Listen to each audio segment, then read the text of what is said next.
जबसम्म सज्जनहरूले भोट गर्दैनन् नि तबसम्म ठगहरूले शासन गर्छन्। हामीले देश कस्तो बनाउने, कुन नीति लागू हुने, कस्तो नेताले शासन गर्ने भन्ने कुरा सबै हाम्रो भोटबाट निर्धारण हुन्छ। आज 2082 कार्तिक 4 गतेसम्म 70,000 जना जति नयाँ मतदाताहरूले आफ्नो नाम मतदाता नामावलीमा दर्ता गर्नुभएको छ।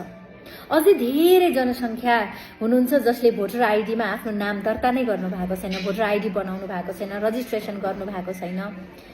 इभन जेन्जी समुदाय जसले 30% जति जनसङ्ख्या ओगट्छ नेपालको भन्नाले 91 लाख जति हुनुहुन्छ र अधिकांश नयाँ युवाहरूले आफ्नो भोटर आइडी बनाउनु भएको छैन।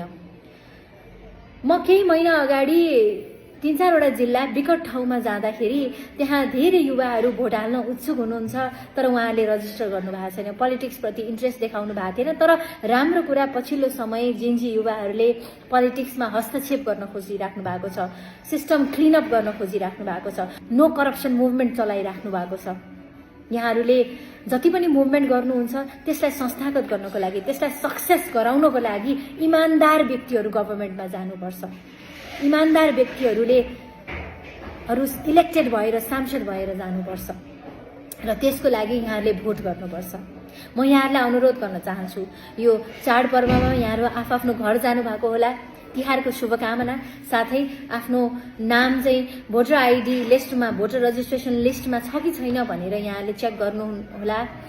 यो www.election.gov.np मा गएर यहाँहरूले आफ्नो नाम चाहिँ त्यो लिस्टमा छ कि छैन भनेर चेक गर्न सक्नुहुन्छ। त्यसै गरिकन त्यहाँ नयाँ दर्ता भन्ने एउटा अप्सन छ, त्यसलाई क्लिक गरेर यहाँले आफ्नो रजिस्ट्रेसन गर्न सक्नुहुन्छ र त्यसमै नामावली अद्यावधिक भन्ने पनि अप्सन छ। त्यहाँ गएर चाहिँ आफ्नो रजिस्ट्रेसनमा आफ्नो नाममा कुनै इरर्सहरू छ, करेक्सन गर्नु छ भने पनि करेक्सन गर्न सक्नुहुन्छ। कृपया म फेरि पनि दोहोर्याउन चाहन्छु, आज कार्तिक 4 गते भइसक्यो, कार्तिक 30 गतेसम्मको मात्र डेडलाइन छ। अझ धेरै युवाहरूले आफ्नो नाम दर्ता गराउनु भएको छैन। यसलाई प्लिज सिरियसली लिदिनु होला।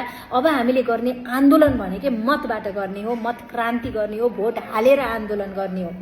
प्रपर क्लिन गभर्मेन्ट बनाउनको लागि आफ्नो राइट टु भोट चाहिँ प्रपरली युज गर्यो भने अनि मात्रै जेन्जीको मुद्दा स्थापित हुन्छ, करप्सन फ्री गभर्मेन्ट बनाउन सक्छौँ, सिस्टमलाई क्लिनअप गर्न सक्छौँ भनेर भन्न चाहन्छु। पिपल ओरिएन्टेड क्लिन गभर्मेन्ट बनाउनको लागि म यहाँहरूसँग सधैँ हुनेछु।